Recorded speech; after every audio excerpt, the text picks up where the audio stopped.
Mais uma vez, então, bom dia a todos e todas. Hoje de manhã, agora de manhã, nós vamos tratar de um tema que pode ser que para muitos de vocês seja estranho, nunca ouviram falar do termo inconsciente coletivo. E eu espero que vocês não se assustem, não saiam correndo, porque o termo, ele apesar de não ser muito falado, a Joana de Ângeles trouxe para o conhecimento do meio espírita há mais de 26 anos. Então, quer dizer que a gente já tem condições de entender bem o que é o inconsciente coletivo.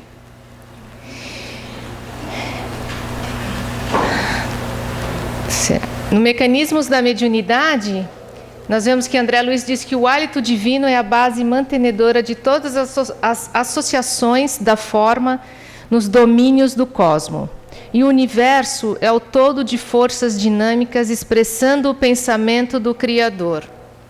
Essa passagem, ela nos aproxima do que é o inconsciente coletivo. Imagine então André Luiz, há mais de 80 anos, 90 anos, 1940 já está fazendo 80 anos, já adiantou para nós espíritas o que depois Joana de Ângeles veio explicar melhor. E nós vamos saber quem que desenvolveu quem que cunhou o termo e quem que explicou para a comunidade da psicologia o inconsciente coletivo. Mas pensando então que o hálito divino está em todos nós, eu já vou adiantando que inconsciente coletivo é como se o hálito divino de Deus estivesse entre nós. Então a gente já vai começando a fazer algumas associações. Esse autor, Hubert Sheldrake, ele trouxe recentemente um livro em que ele traz os dogmas da ciência que atrasam o desenvolvimento e o pensamento científico na atualidade. Então, eu vou passar rapidamente, só para a gente fazer um contraponto do que ainda é pensado e o quanto o século passado firmou esse pensamento dogmático em torno da ciência mecanicista, da ciência focada no materialismo e não no espírito. A natureza é mecânica ou igual a uma máquina, toda matéria é inconsciente, as leis ou constantes da natureza são fixas, a quantidade total de matéria e energia é sempre a mesma, a natureza não tem propósito, hereditariedade biológica é material, memórias são guardadas dentro do seu cérebro, sua mente consciente está dentro da sua cabeça, fenômenos psíquicos como a telepatia não são possíveis e a medicina mecanicista é o único tipo que funciona. Vejam só o quanto foi passado para gerações um pensamento engessado, um pensamento fixado no que hoje, e André Luiz já nos trazia, como sendo incorreto. Né? Como pode o que está guardado em nós estar fixado no cérebro se nós desencarnamos? Oi, peraí. Melhor ou aqui melhor? Aqui, não gostaram. Pois então, vejam só o quanto esse cientista, neurocientista, está trazendo no século XXI algo que já foi combatido, já foi descaracterizado no século passado. André Luiz já trazia a importância, então, de nós prestarmos atenção no espírito e como o hálito divino sendo a nossa fonte, né, de expansão do nosso pensamento. Nossa onda mental, o pensamento como onda, ele está em toda parte. Né? E tudo está em todos e nós estamos em todos. Por isso que se fala quando alguém faz uma prece aqui no Rio Grande do Sul, o pessoal lá da Bahia recebe essa prece. Porque tudo está interligado numa grande rede. Né, através das ondas mentais. Portanto, a ciência espírita, ela questiona as leis, ela sempre questionou. Na verdade, nós, quando chegamos com a doutrina espírita no nosso meio, ela já veio trazer essa outra realidade. Mas ela traz, então, a falta de propósito e direção.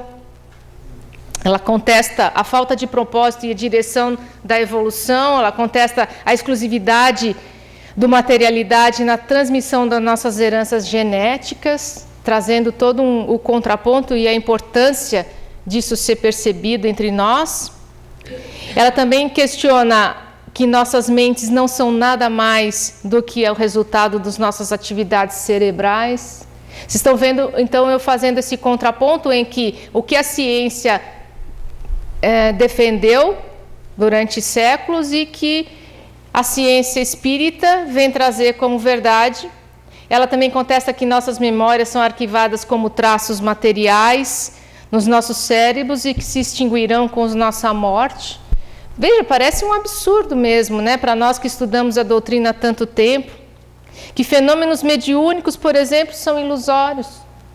Então nós estamos, na verdade, só trazendo o quanto a doutrina espírita nos ensina muito mais do que a ciência dita, né, a ciência reconhecida em outros meios, como sendo essa que é a válida, quando nós estudamos muito mais do que isso. E Jung, esse velhinho que desencarnou em 1961, aos 84, 85 anos, 84, médico suíço, ele foi contemporâneo a Freud, ele teve um início de ligação com Freud no final do século retrasado, início do século passado. Depois ele percebeu o quanto Freud não alcançava aquilo que Jung gostaria de transmitir a respeito do novo paradigma da psicologia, que ele chamou de psicologia analítica. A psicanálise, então, foi cunhada por Freud e Jung trouxe a psicologia analítica, ou dita junguiana também, justamente para diferenciar da psicanálise. Jung trouxe a realidade simbólica, a realidade da imagem do psiquismo, para nós podermos expressar aquilo que está na nossa psique. Essas imagens, sonhos, na nossa imaginação, foi valorizado. Por isso esse contraponto com a psicanálise, que apesar de reconhecer nos sonhos uma importância da expressão da psique, para Freud os sonhos eram representação do nosso desejo contido, do nosso desejo reprimido. E Jung contrapôs isso e falou, não, os sonhos são muito mais do que isso. Eles são a expressão do nosso inconsciente. A partir daí, então, eles se separaram. E Jung, então, pôde fazer ele preconizou, então, o sistema consciente e inconsciente, só que ele foi um pouquinho além e ele trouxe, então, o inconsciente coletivo como sendo um aspecto da nossa psique que é diferenciado no nosso inconsciente pessoal. A importância da gente trabalhar e entender o inconsciente coletivo está relacionado com o que nós iniciamos, justamente porque se aproxima do hálito divino em nós. É por isso que é a mente espiritual. Nós também vamos falar no finalzinho um pouquinho do eixo ego-self, contrapondo ao inconsciente e ao self, que também é o outro nome que se dá para o inconsciente coletivo, o contraponto do ego, que é esse que nos dá a definição de quem nós estamos no momento presente. Nós vamos entender isso bem. Então, para que nós não fiquemos aqui numa discussão puramente psicológica, é importante nós nos aproximarmos do que a Joana de Ângeles nos traz sobre Jung. Então, ela veio, Jung e Joana, então, trazer ao paradigma espírita a realidade da psique. Veja, os físicos eles investigaram as partículas e as ondas e isso fez com que a física quântica pudesse definir que o elétron funciona conforme o observador, isso vocês já devem ter ouvido, dependendo de quem está observando e do desejo do observador, o cientista, portanto, O elétron se comporta ora como onda, ora como elétron, como partícula, e isso ficou muito estranho para os físicos que os antecederam, né, os físicos antes da física quântica, mas isso também se aproxima do hálito divino. E os biólogos investigaram os genes e o quanto o conteúdo, né, a mensagem que os genes transmitem de gerações a gerações, que quando não se consegue explicar comprovadamente nas pesquisas, eles dizem que isso é um fator hereditário, isso, por exemplo, como o temperamento, não se sabe como uns nascem de um jeito, outros de outro. Então a ciência que é reconhecida, ela não consegue explicar muitas coisas, mas a doutrina nos ajuda com relação a isso, né? A doutrina nos explica praticamente todos os mistérios, né? Praticamente todos. Alguns que não ainda são explicados é porque nós ainda precisamos evoluir um pouquinho mais para compreender. E aí vem Jung, no final do século retrasado, início do passado, trazer então a ideia do inconsciente coletivo, ou eu vou usar a palavra self como contraponto também, ou seja, como sinônimo, e os arquétipos, que são justamente outro termo que a Joana também traz na sua obra e que nós vamos entender um pouquinho, que são identificados, né, que constituem a herança arcaica da humanidade na nossa psique. O que eu disse então? O hálito divino está em todos nós, tudo está em nós e nós estamos em tudo. E esse pensamento, Joana, quando ela discorre em toda a obra psicológica dela, que são 16 volumes, ela traz esse conhecimento para que nós possamos nos desenvolver um pouquinho mais, nos desenvolvermos como pessoa, nos desenvolvermos como espíritas e principalmente fazermos o processo do autoconhecimento, que é o nosso propósito evolutivo no final das contas, que a gente pode considerar que é também, como foi falado, o reforma íntima, né? Se falou muito em reforma íntima durante um tempo, e a Joana, então, há 26 anos, traz a ideia do autoconhecimento. É considerada a psicologia espírita, a partir de Joana de Ângeles, então, que ela trouxe como a tarefa da psicologia espírita tornar-se ponte entre os notáveis contributos dos estudos ancestrais dos eminentes psicólogos, oferecendo-lhes a compreensão entre estes e os pensamentos espiritistas, que ilumina os desvãos e os abismos do inconsciente individual e coletivo. Está lá no Despertar do Espírito, a Joana usando o termo inconsciente coletivo. Os arquétipos, os impulsos e tendências, os conflitos e tormentos, as aspirações de beleza, o ideal da busca da plenitude como decorrência dos logros íntimos de cada ser, na sua larga escalada reencarnatória. Esse é o nosso trabalho, então, quando nós estamos fazendo o processo de autoconhecimento. Nós estamos nos desenvolvendo e reconhecendo o nosso verdadeiro eu. O que seria a psique, então? O que é essa essência em nós que nos dirige, que preexiste a reencarnação, que sobrevive à desencarnação? O que é? Você já deve intimamente estar respondendo essa pergunta, dizendo: é o espírito. Porque é isso que nós sabemos que preexiste e que se mantém. Então a psique, ela, no momento atual, no momento em que estamos, ela abrange todos os pensamentos, sentimentos e comportamentos da consciência, produzidos pelo ego e pelos pensamentos e pela persona, como os do inconsciente, produzidos pelo inconsciente pessoal, através dos complexos, sombra, ânima e ânimos, e pelo inconsciente coletivo, através dos arquétipos, muito texto, muito conteúdo novo. Nós vamos nos dedicar hoje a essas duas partes em vermelho, da consciência e do inconsciente coletivo. Os outros conteúdos complexos, ânimo, persona, isso tudo vai ser para um outro estudo. Então a psique, conforme Jung nos trouxe e que eu trago para vocês hoje, é esse arcabouço de conteúdos que nós vamos armazenando ao longo de toda a nossa existência. Mas um pouco mais, também aquilo que nós herdamos do hálito divino, que está em nós e que nós chamamos de inconsciente coletivo. Portanto, os arquétipos que estão em nós representam tudo o que toda a humanidade, em todos os tempos, já vivenciou e que nós continuamos vivenciando e aprendendo.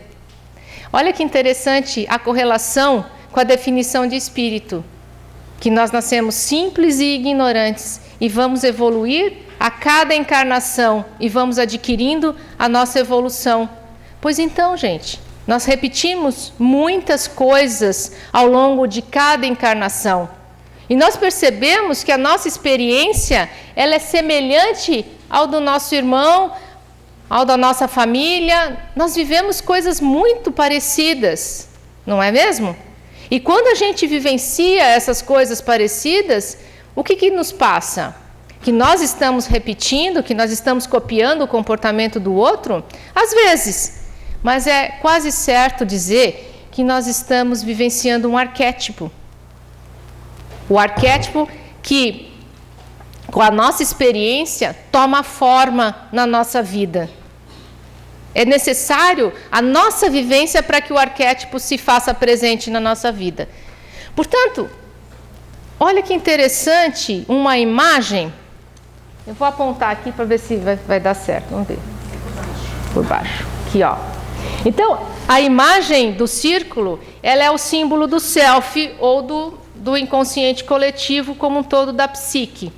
Então, ela expressa a totalidade da psique em todos os seus aspectos, incluindo a relação entre o homem e toda a natureza. Uma frase de Jung explicando por que o círculo é a expressão mais correta do que é a psique.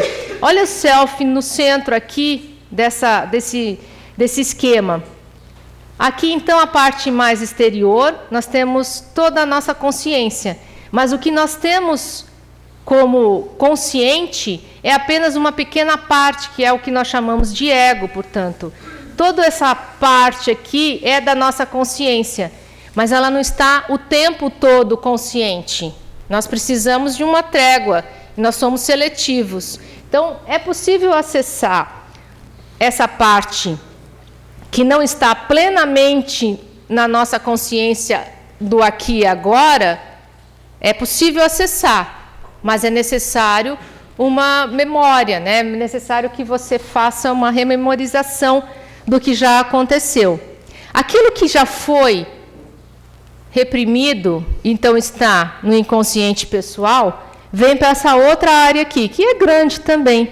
E ali no inconsciente pessoal, nós temos aquilo que nós iniciamos nesta encarnação a vivenciar com os nossos familiares, no nosso meio social, com tudo que nós vivenciamos ao longo do nosso desenvolvimento nessa encarnação. Mas é justamente nessa região do inconsciente pessoal que o inconsciente coletivo tem um acesso mais direto.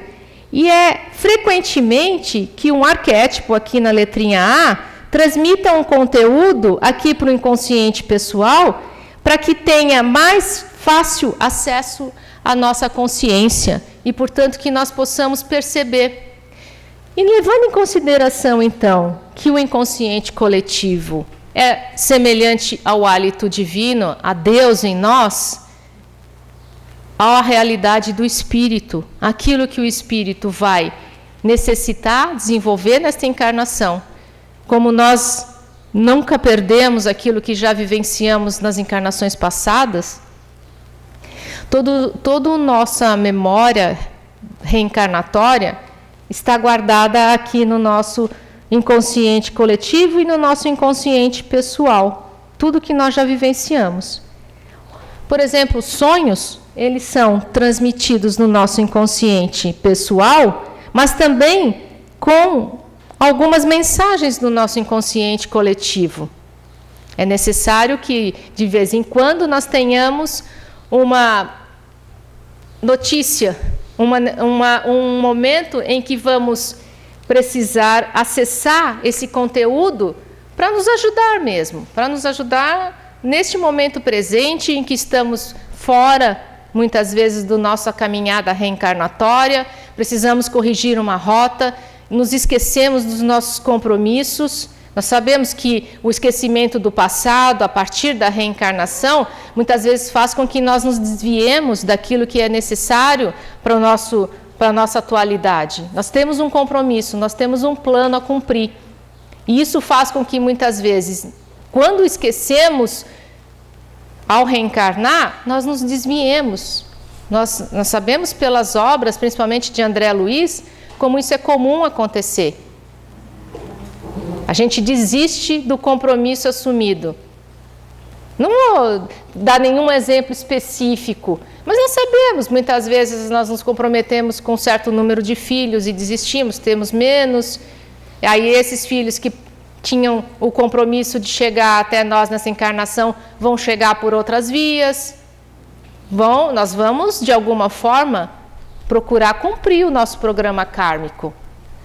Só que quando nós damos atenção ao que o self, ao que o inconsciente precisa nos dizer, nós temos a chance de corrigir ainda aqui, no momento presente. Então, eu não vou me deter a complexos, que é o que representa o ser, porque seria uma outra explicação. O que nos cabe agora é perceber que esse eixo que está sendo marcado aqui é a relação do que nós temos como consciência através do nosso ego. Então, é a relação do ego com o self que cabe da vazão, dar ouvidos, da expressão aos arquétipos. Portanto, o inconsciente coletivo ou self, como nós estamos trazendo, e os arquétipos são o quê?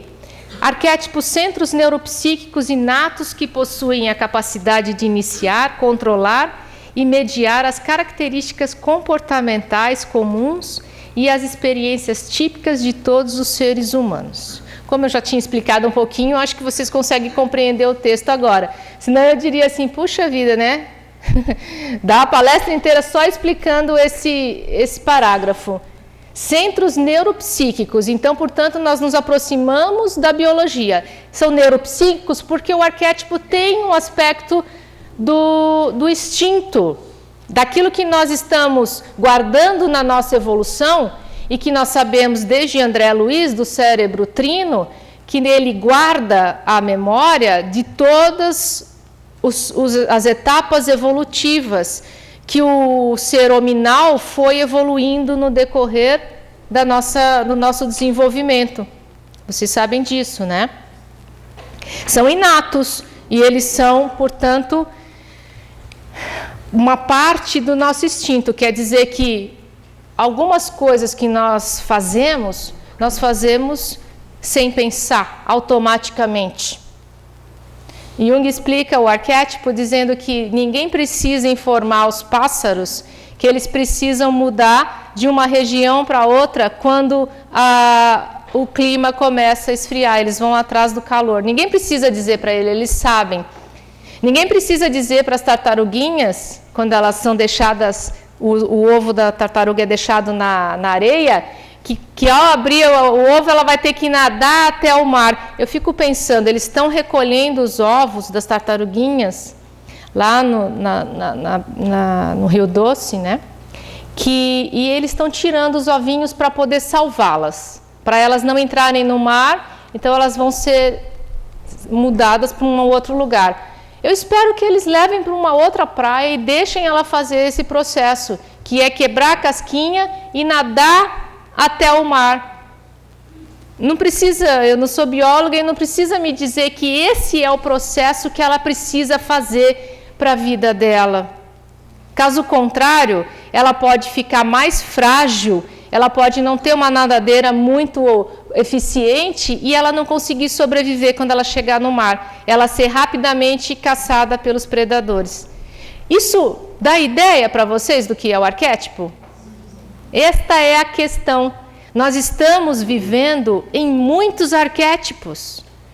Muitos. Nós vivenciamos. O primeiro que se diz que é o mais próximo da consciência é o arquétipo materno. Porque ao nascermos, nossa primeira relação é com a mãe. Nós nascemos da mãe e nos relacionamos com ela inicialmente. Esse arquétipo materno, nós estamos vivenciando desde que os mamíferos se separaram lá dos símios, né? Naquela linhagem que se separou e passou a se desenvolver, desceu das árvores e foi percebendo que a cada 9 luas nascia uma criança. Eles não sabiam por quê, tentaram associar com o rio, com a lua, com o sol. Só muito depois, somente há 7 milhões de anos, é que a humanidade percebeu que era a partir de uma relação sexual que nascia uma criança. Então, isso é natural, isso é instintivo. Inicialmente foi desenvolvido como um ato da natureza, para só então depois, a partir da entrada da ciência, é que veio tudo aquilo que eu trouxe inicialmente, querendo enquadrar o que é da nossa natureza em algo de leis, né? Querendo enquadrar em algo mecanicista, com leis, com regras bem quadradinhas, mas é da nossa natureza. Então, a psique individual não é apenas um produto da experiência pessoal, ela envolve ainda as dimensões transpessoal, que se manifestam em padrões e imagens universais, tais como os que se podem encontrar em todas as mitologias e religiões do mundo. Eu diria, então, nós vivemos primeiramente o arquétipo materno, para logo em seguida o arquétipo paterno. Nós temos um arquétipo como filhos, como irmãos. Nós temos um arquétipo, para tudo existe um padrão arquetípico que nos mostra um comportamento e que nos mostra uma atitude. Mas é justamente quando nós aprendemos o que o arquétipo que nós estamos experienciando na nossa vida quer dizer para nós, qual é a mensagem que o arquétipo veio trazer. Eu vou voltar na lâmina anterior só para a gente pensar que a partir do momento em que esse conteúdo, então, pensando aqui, o arquétipo materno vem para a consciência e nós passamos a vivenciá-lo, nós passamos a nos relacionar com esse arquétipo. E assim é para todos os outros. Aí vocês podem pensar, mas o quê? Que mais arquétipos existem na nossa relação? A família é considerada, então, um arquétipo. Nós temos o arquétipo do herói, que é aquele que desbrava, que conquista, que atinge. O próprio Jesus Cristo viveu o arquétipo do herói, quando ele precisou cumprir as Escrituras. Por que Jesus falava isso sempre que perguntavam para ele? Mas, Senhor, não precisa fazer isso, você tem condições de fazer de outro jeito. Ele, não, para cumprir as Escrituras. Não era simplesmente que ele sabia que ele tinha um compromisso assumido e ele tinha que cumprir. É porque era um modelo que ele nos mostrava de autoconhecimento e de desenvolvimento, de evolução. Então, toda a experiência de Jesus é um arquétipo para nós. Viver o que Jesus viveu, nós não vamos conseguir viver da forma como ele viveu, mas nós vamos conseguir viver a nossa experiência do jeito que nós precisamos viver. E é isso que nós precisamos assumir. Não é nos crucificarmos como Jesus, mas é carregar a nossa cruz, como ele disse, vai e carregue a sua cruz. Como um símbolo do que é necessário nós assumirmos nesta encarnação. Olha só uma imagem da psique e o ego. O ego é como aquele barquinho ali, que fica imerso num grande mar. Essa é a imagem mais clássica, né, da psique.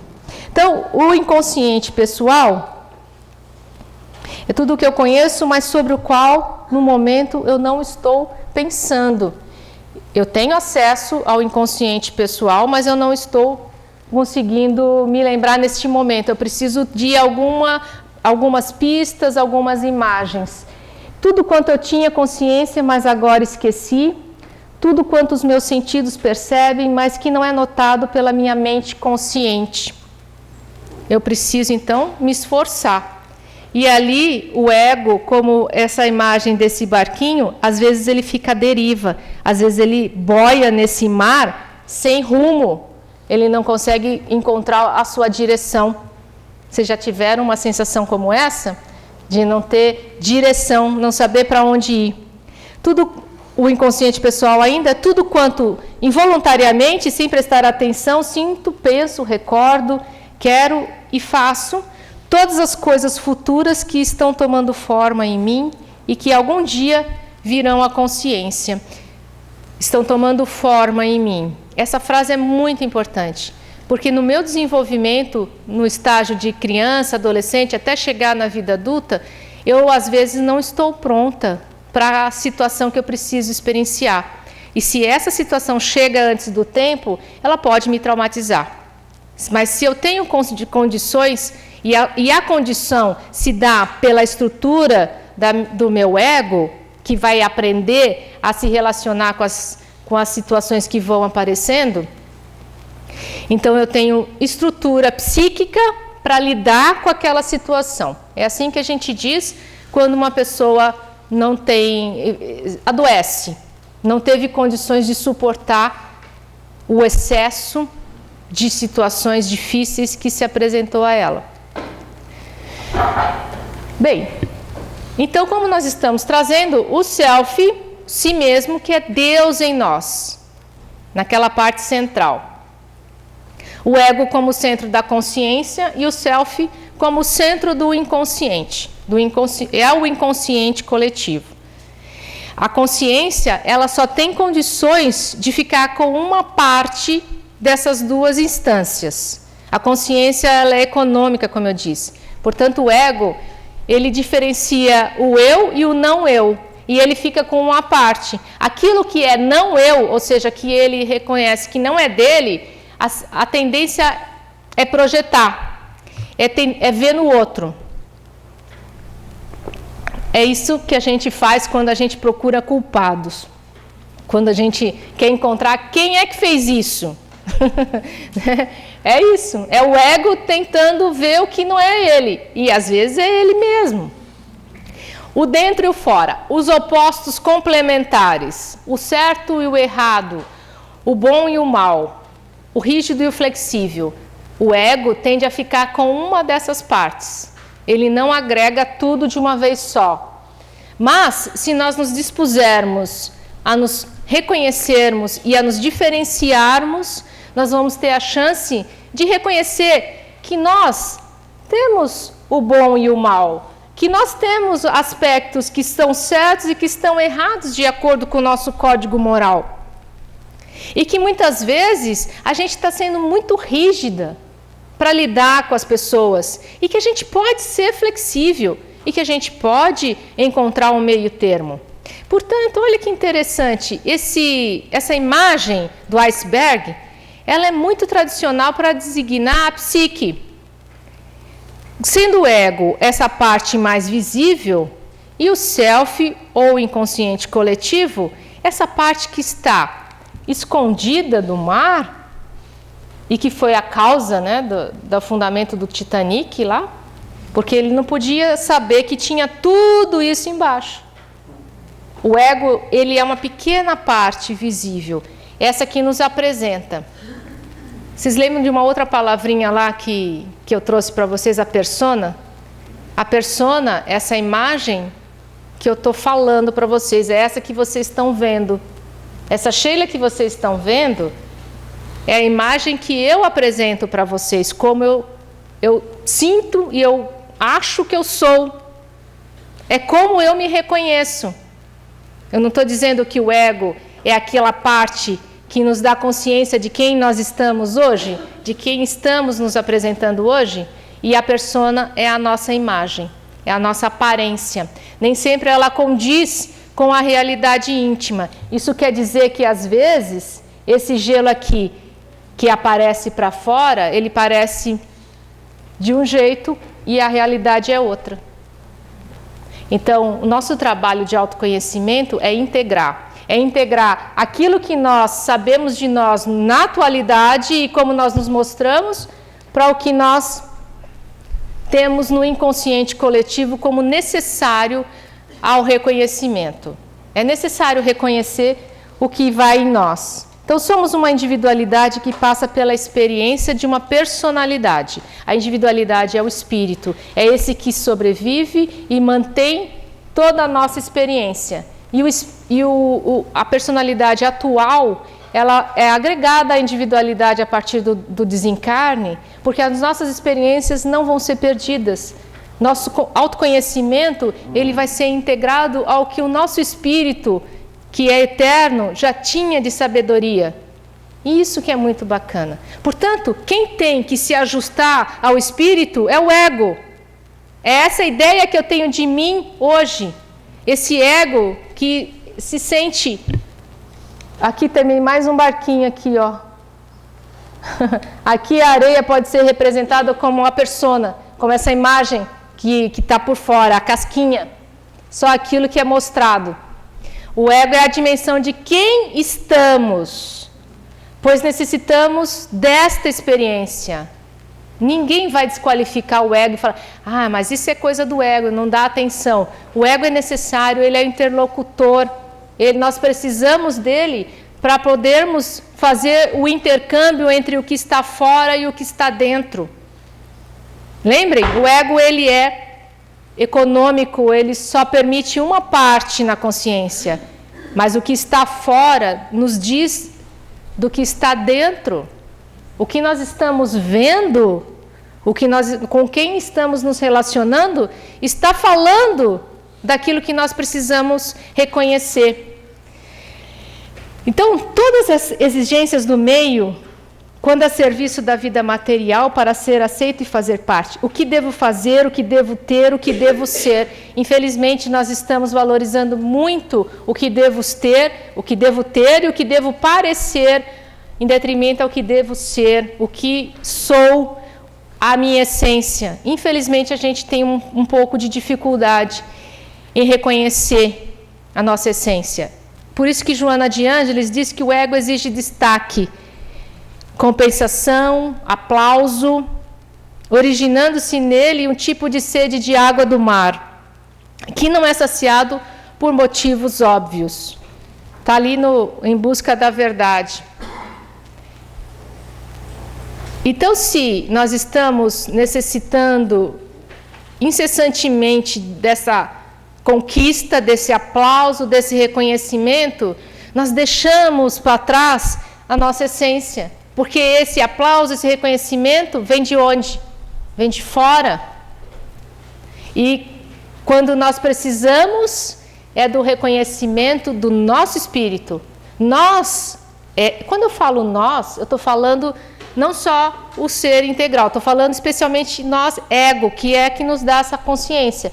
Então o ego, quando ele precisa do que vem de fora, ele se perde. É necessário que nós olhemos para dentro para que a gente viva de fato, para que a gente verdadeiramente se aproxime do hálito divino. E esse verdadeiro eu, ele pode ficar negligenciado, escondido e abafado. E só aparecer quando estamos em crise, em sofrimento. Só quando estamos em sofrimento é que nos damos conta de que algo vai mal. Na Gênese, Kardec trouxe que chega um momento em que o excesso do mal moral torna-se intolerável e faz com que o homem sinta a necessidade de mudar o caminho.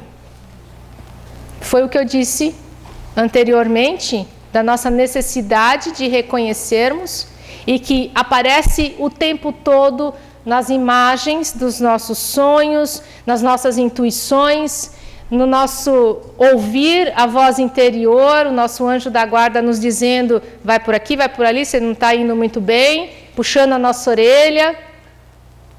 Alguns de nós têm a bênção de ouvir diretamente a voz interior. Para outros, é necessário que chegue um irmão e nos diga: olha, quem sabe tu faz assim, tu faz assado.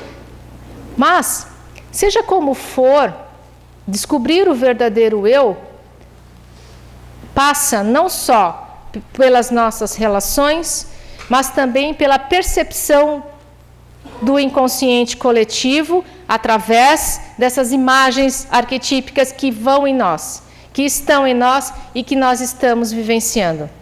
Eu só falei imagens razoavelmente positivas do arquétipo, mas o arquétipo, ele contém o positivo e o negativo. Aquilo que nós acabamos pensando: ah, mas isso é bom, isso é legal. Ah, isso não é bom, isso não é legal. Na verdade, o arquétipo em si, ele não é nem bom nem mal, ele não é nem positivo nem negativo, ele é neutro. É a nossa experiência que vai criar uma qualidade para o que nós estamos vivenciando.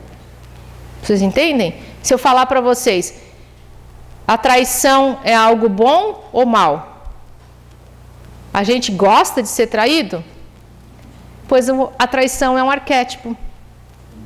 Quando nós estamos vivenciando um processo de traição, quando nós causamos uma traição, quando nós recebemos uma traição, quem está envolvido está vivendo o arquétipo da traição. Porque é algo que se passa pelos milênios, gerações e gerações. A própria traição de Judas a Jesus estava nas Escrituras. Era necessário cumprir as Escrituras. Vocês lembram disso? E ele fez isso com um beijo. Só mostrou com um beijo. Jesus podia ter mudado a situação se ele quisesse ali na hora. Não. Tinha que passar por essa experiência. Portanto, se nós percebemos o que está em nossa vida atualmente, nós temos a chance de crescer muito com isso. E de encontrarmos não só o verdadeiro eu, mas a transformação. Então, a obra psicológica de Joana de Ângeles nos ajuda a chegar perto disso que, na psicologia analítica, é todo um processo longo de estudos. Para Jung, levou quase um século inteiro desenvolvendo a teoria.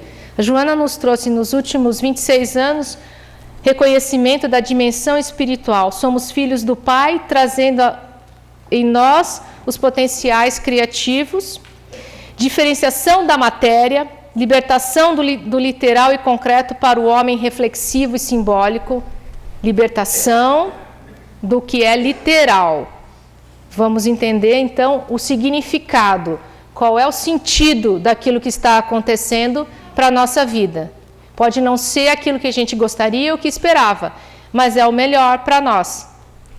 O ser consciente deve trabalhar-se sempre, partindo do ponto inicial da sua realidade psicológica, aceitando-se como é e aprimorando-se sem cessar. Somente consegue essa lucidez aquele que se autoanalisa, disposto a encontrar-se sem máscara, sem deterioração. Para isso, não se julga nem se justifica, não se acusa nem se culpa, apenas descobre-se. Olha como é apaziguador você saber que você não está sendo julgado, que você não tem necessidade de se culpar, mas de se transformar. De que a partir do momento em que você percebe a necessidade de mudança, que você faça a profilaxia. O que quer dizer o quê? A prevenção de novas recaídas, a prevenção de novos erros. E com isso, gente, Jung deixou essa passagem de que o homem que não atravessa o inferno de suas paixões, também não as supera. Elas se mudam para a casa vizinha e poderão atear o fogo que atingirá sua casa sem que ele perceba. Se abandonarmos, deixarmos de lado e de algum modo esquecermos-nos excessivamente de algo, corremos o risco de vê-lo reaparecer com uma violência redobrada. Às vezes, o inconsciente ou o inconsciente coletivo nos traz uma mensagem com essa violência redobrada. vem como se fosse um tsunami na nossa vida. Às vezes é uma doença do corpo físico, às vezes é uma doença mental. Estou diferenciando de propósito, para a gente perceber que conforme a doença se apresenta, ela também está trazendo uma mensagem. Ela também está trazendo no sintoma algo que nós precisamos reconhecer. Então, quando Jung traz esse conceito da importância de nos integrarmos ao nosso eu verdadeiro, nós descobrimos e chegamos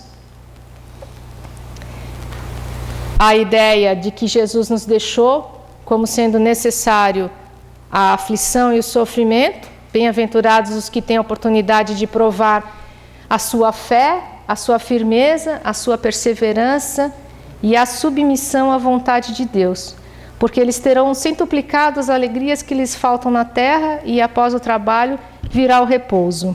Está no Evangelho segundo o Espiritismo, no capítulo 5, bem sofrer e mal sofrer.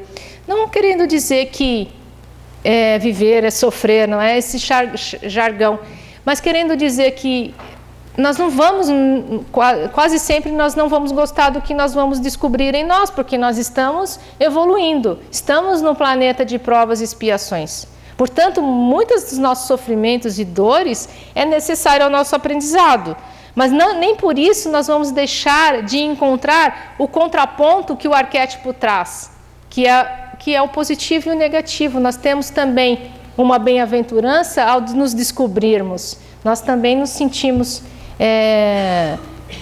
integrados e serenos naquilo que nós vamos descobrir de nós mesmos. Quanto tempo?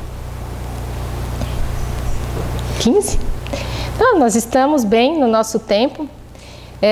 Eu gostaria muito de trazer para vocês também a ideia de que quando nós fazemos esse trabalho, a tendência é às vezes o ego resistir. Ele fica brigando com o que ele começa a descobrir. E ele se debate, sabe? Ele realmente acaba sofrendo inicialmente muito mais do que precisaria. Mas com o passar do tempo, ele vai descobrindo, como estava ali naquela frase de Joana, né? Ele vai trabalhando-se, ele vai percebendo as suas necessidades mais íntimas e ele vai se perdoando. Ele vai percebendo que até então era ignorante que ignorava, simplesmente ele não sabia do que era necessário. Como nós fazemos a correlação com a criança, que ela não pode saber o que um adulto sabe, ela ainda é uma criança. É só depois então que ela vai chegar à compreensão quando ela conseguir vivenciar todas as etapas. E é assim também com o nosso ego. Nosso ego, ele necessita desse tempo para se descobrir e, infelizmente, a gente aprende com o sofrimento antes de aprender com o amor. Mas o nosso propósito é aprender a amar. Bom dia.